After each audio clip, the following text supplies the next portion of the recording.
Hello. So today we're going to start by doing some literal equations that are really relevant for our Algebra 1 skill set. So I want to start with the Gaussian distribution function, also known as a normal distribution function, which for example has many uses. Specifically, I could think of transport phenomena in the sense of measuring the concentration.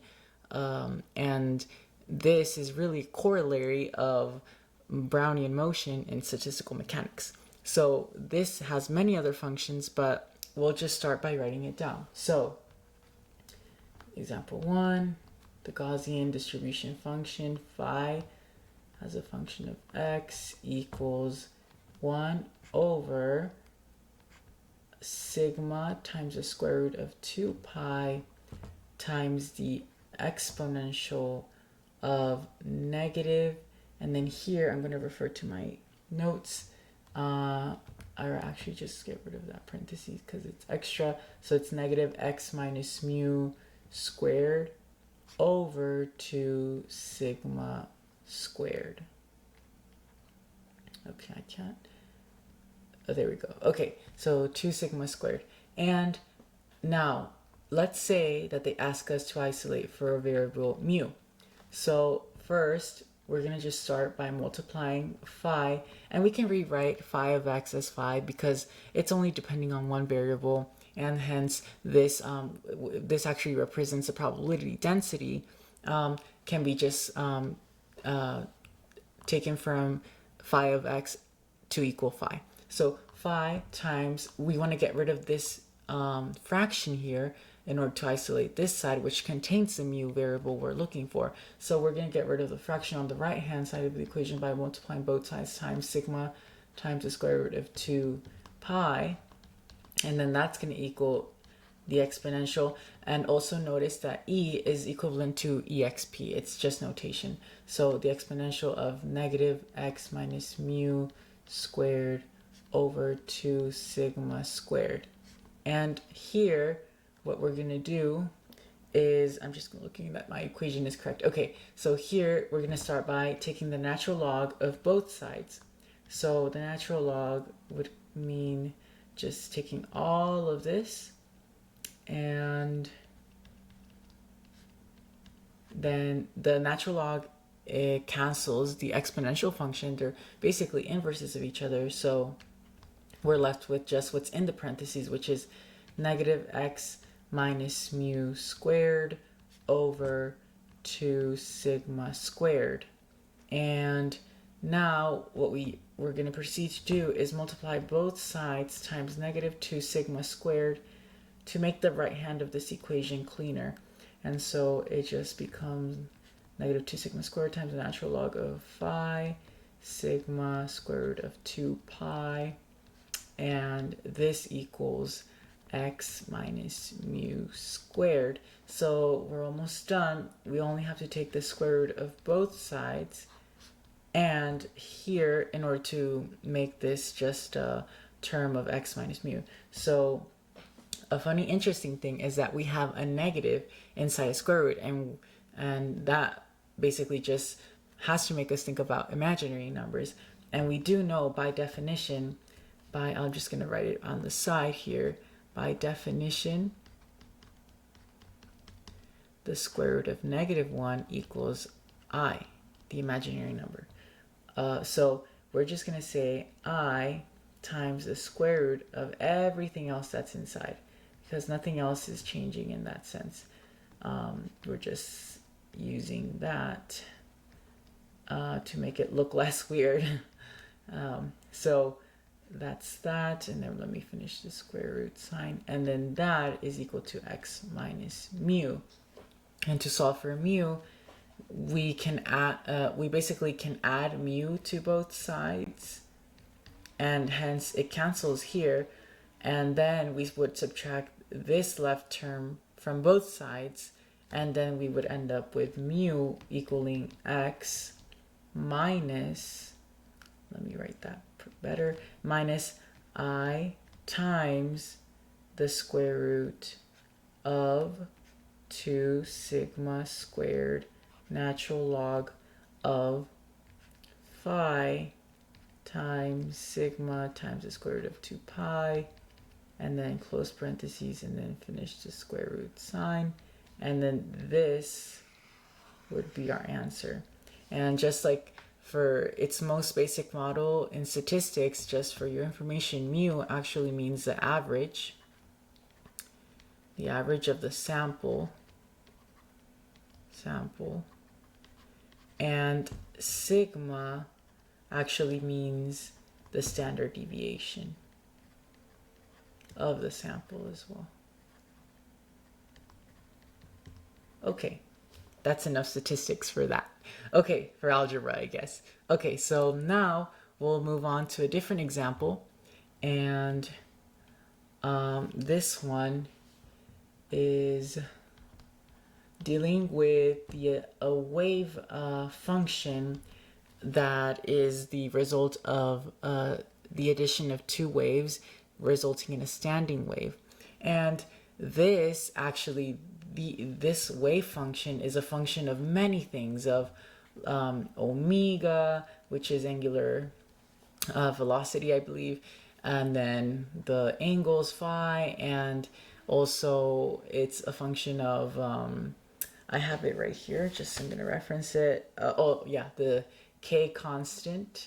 And so this kind of functions are solved with differential equations once you have way too many variables that are dependent that you need to take into account for. But here we're just going to skip all of that and just give a function that describes the addition of the superposition of two waves. And so if you didn't understand all of that, don't worry. This is just background in case you're interested. So now I'm going to write the actual problem. So y3 equals a sine of kx minus omega t plus phi 1. And then I'm just going to add another a sine kx minus omega t plus phi 2. So notice that the only thing that's changing, again, this is extra, but just for your information, the only thing that's changing with the addition of these two waves, this would be wave 1, and they're actually going towards each other, and they are also described, I want to make sure I give the right definition. Basically, a standing wave is a result of two identical waves traveling in opposite directions. So I'm only making them differ in the sense that angle 1 is not equal to angle 2. So now we're gonna actually simplify this. First let me say that what we're gonna ask for this problem is find and solve for omega. So first, we notice that omega is on both sides of inside of both of these, and so we need to use some trig identity first in order to simplify this and then solve for omega. So we're gonna use a trig identity that states that sine of alpha plus sine of beta is equal to 2 cosine of alpha minus beta over 2, I believe, times sine of alpha plus beta over 2. And I'm just going to check that's right. And yes, that's correct.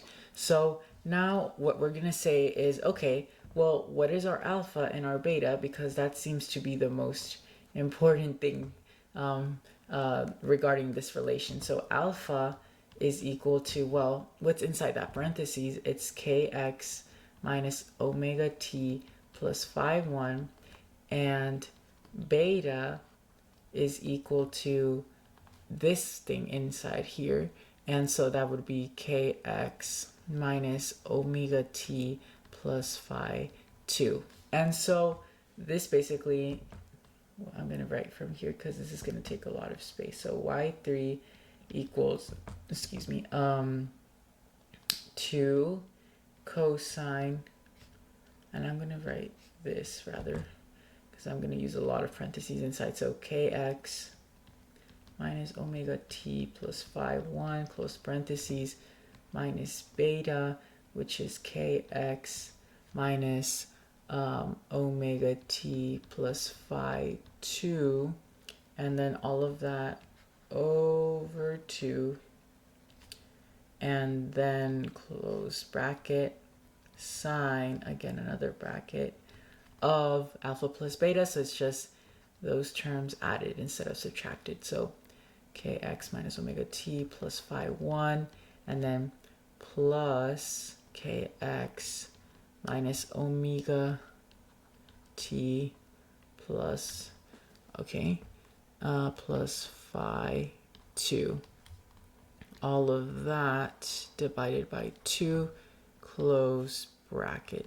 And so now we're going to start to simplify. And so here we have kx, well, minus kx is 0. We have negative omega t, which is positive omega t, and then plus negative omega t, well, that will cancel. And then, so we can start to write that this is equal to 2 cosine of, and I'm going to use parentheses again because the brackets were, because we had parentheses inside.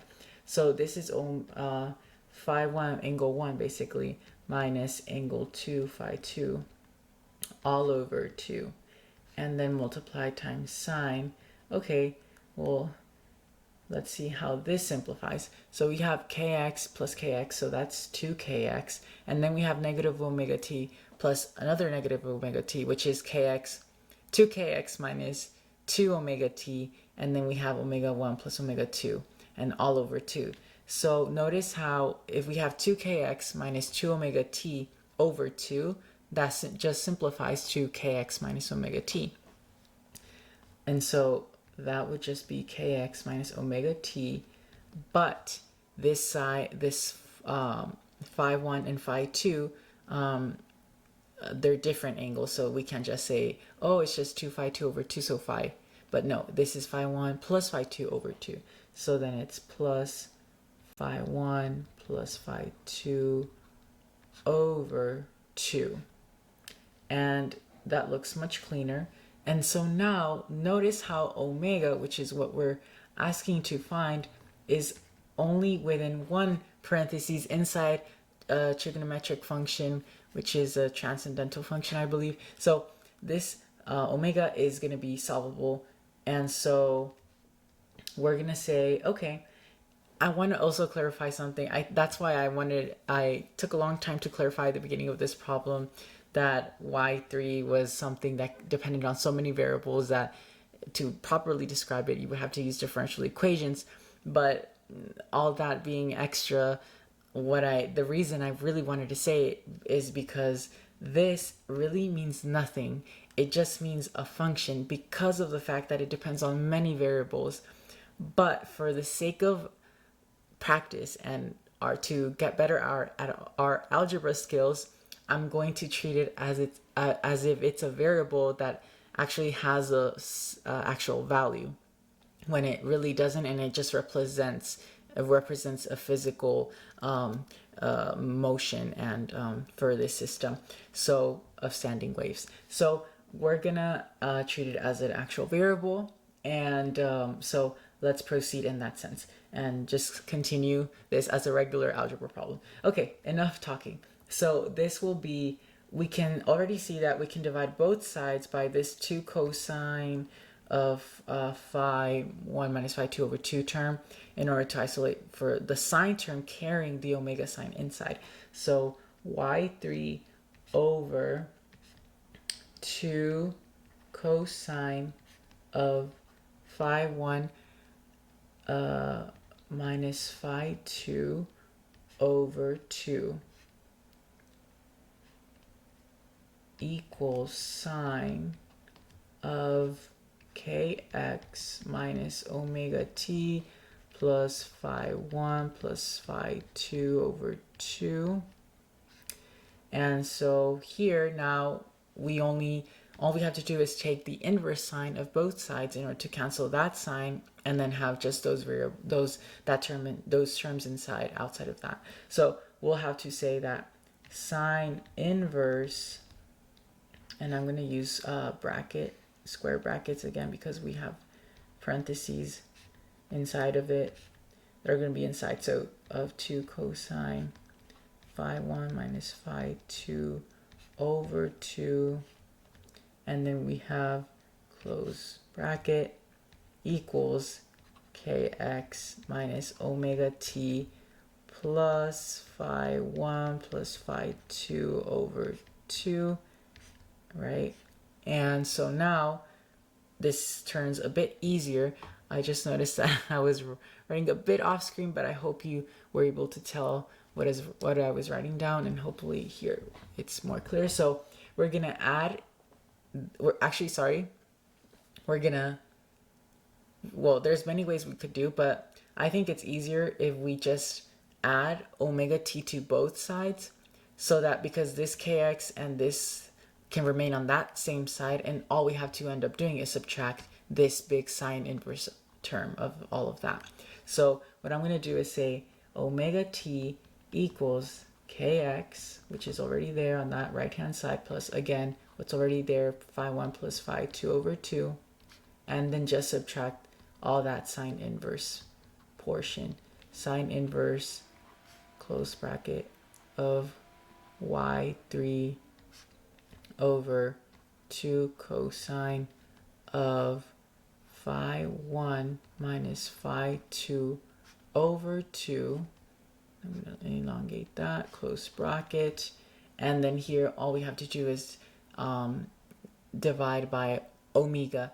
And so we're going to, divide by t because we want to isolate omega. And so basically omega ends up being all of this that we have here. So I'm just going to quickly rewrite it.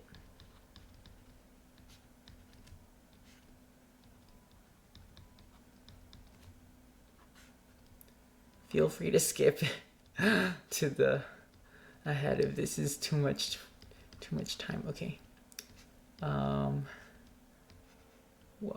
Okay, and then divide all of that by t, and then this would be our answer. So I'm just going to scroll up a bit to show. Oh, I just noticed that while I was writing this was being covered by my video on the screen, but I'm going to reiterate that this omega 1 not equaling omega 2 is very important, because that's how that's why then it would become relevant to use this trig identity, because these things are not exactly the same, and hence we can treat this as an alpha and this as a beta, signifying two different things. So in that sense, I think that's really what I wanted to cover here, and I hope this video helps.